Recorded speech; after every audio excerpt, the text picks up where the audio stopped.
Joining us tonight, Republican National Committee Chair Ronna McDaniel. Ronna, great to have you with us. And what is going on with your party? Just about the time this president has garnered the nation's attention on the crisis that is at our border, you've got Mitch McConnell peddling a bunch of establishment K Street nonsense. Oh, we can't declare a national emergency just because there's a national emergency, Senator? Ronna, what is going on? Well, Lou, this is why the president came to Washington. He saw that the bureaucracy of Washington was broken, that they couldn't get things done that they were promising the American people, and he saw the escalation of our crisis at the border, and he said enough is enough, and I'm going to come to Washington, and we're going to get things done, finally, because I'm a businessman and I'm not a politician. And he's right, because asylum claims are up 1,700% over the past 8 years. We have 2,000 people trying to cross into our country illegally every single day. 90% of the heroin's coming across our southern border, and we have 300 heroin deaths a week. This is a crisis. It is escalating. We have created a magnet for people to try and get into this country illegally because we have kicked this can down the road, and the president has an obligation to make our country safe, and he is going to do that. You know, Ronna, you said kick the can down the road. You know, of all the expressions that I hear, kicking this can down the road, we're talking about 30 years of can kicking. Yep. Those are presidents, those are senators, and those are congressmen who are sold out to the establishment, the rhinos in the Republican Party, the Dems pursuing their left-wing agenda, and the hell with working men and women and their families, the middle class, those who aspire to it. This president was elected to represent those very people who have been ignored for 3 decades in this country.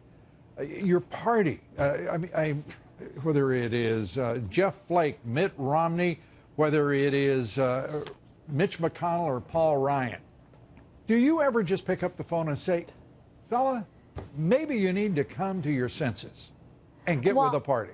Well, I certainly share what I see from our base, and I travel the country all the time. We see the letters coming into the RNC, and we see the support that this president has. The small dollar fundraising alone has eclipsed anything any Republican has ever seen. And you know why, Lou? Because people are saying this is a person who's going to champion us and is listening to the real world problems that we're facing. And Washington is so out of touch, and they've lost step with the American people and what we're dealing with to such a degree that we don't trust them to get things done. So President Trump has come in and said, this is a crisis that's been pushed down for 30 years down the road, and it's time once and for all to address it. And Republicans and Democrats are going to have to get on board, because it is putting our safety at risk when you have drugs crossing our border at the level it is, when you have human trafficking. Think about that. People being trafficked into our country to be put as sex slaves. That's horrific. Isn't that worth $5.7 billion to make sure not one woman has to deal with that? It's worth about It's worth about $30 billion. Exactly. To get the wall built now, and not 200 miles of the wall. The entire border needs to be secured. This is not a political game. There is no room in my judgment, my lone soul judgment, that there is no way the President of the United States, or for that matter, a senator or a congressman, should ever negotiate a compromise on national security. And that's exactly what we're talking about. Do you not agree? I do agree. And when you listen to our ICE agents, and when you listen to the Border Patrol, and you listen to Obama's Border Patrol chief, Mark Morgan, who is saying this is absolutely a humanitarian crisis. This is something that's escalating. And you hear the Democrats now saying, oh, this is no big deal. This is manufactured. The numbers don't lie. And let's talk to the people on the front lines. And that's who the president's talking to. He's not pulling things out of the air. He's talking to the experts who are dealing with this and putting their lives on the line every day. And he is trying to address an issue. It's not political for him. It's about the safety and security of our country. And Democrats know this, and they're choosing not to work with this president for political reasons. Shame on them.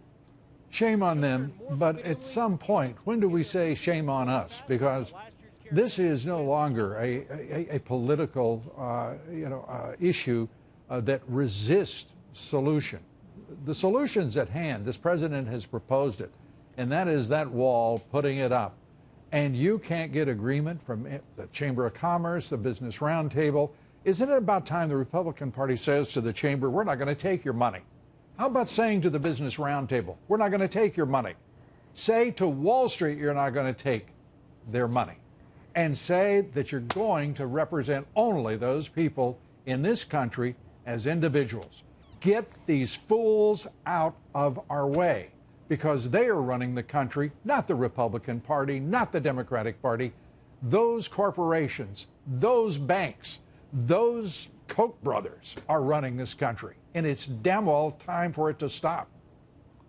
Well, we have to listen to the people that are suffering every day, the angel moms, the people suffering from drugs, and they're saying, why aren't you listening to us? And the thing is, Lou, is where we do have fences, where we do have barriers or walls, it works in El Paso and Tucson and San Diego. 90% of a decrease. Ronna, I've been 90% of a decrease. For 20 years. Yeah. For 20 years. The country's lived with this. Yeah. So and you know who has pushed this all the way? The Chamber of Commerce, the Business Roundtable, the Koch brothers, Wall Street, U.S. multinationals. And I don't believe the Republican Party, or for that matter, the Democratic Party, can listen to those voices and represent those working men and women, their families, the middle class, and those who aspire to it, if you're taking the money of the very people who are trying to roll us.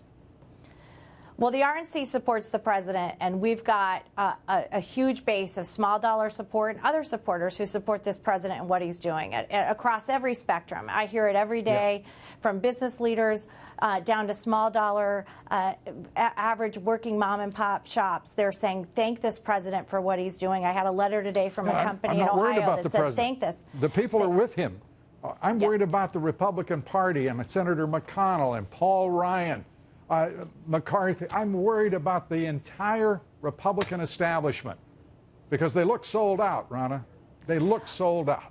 Well, they have to listen to the people that elect them, and they're going to hear that as we come in this election, and we're going to have a lot of senators up, and I think they're going to hear from their voters as they go to town halls that they want to see this done. This was a huge part of the president's election. He addressed this issue. He recognized that it's something that's not gotten done, and it's why so many voters rallied around this president, and our party needs to support him and get this done.